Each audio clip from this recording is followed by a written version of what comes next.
Why we don't send client CVs. Really simple, we lose control of the candidate. As soon as we tell a candidate to make a CV, they own it. It's their proprietary information.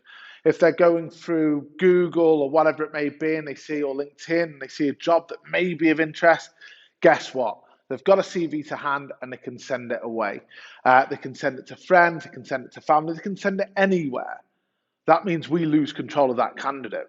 If a rec to rec gets their details, picks up the phone and says, I've got an opportunity, send me a CV, it's so much of an easier time for them just to send that CV rather than just to say, you know what, I don't have a CV. It lowers the barriers of entry massively.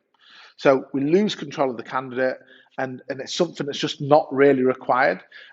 Also, by going through the level of questions required by our nuts and bolts or whatever it may be, it gains commitment from the candidate. You're spending an hour to an hour and a half on the phone to a candidate, going through every nook and cranny of their business plan, what they're doing and how they're doing it. The candidate naturally is not going to want to go through that process again with another recruiter.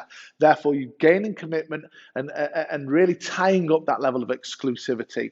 And finally, consider this. When we're sending our information to the client, it's a lot better than their CV. I don't care if the candidate wants to play tennis at the weekend and enjoys playing golf or whatever it may be.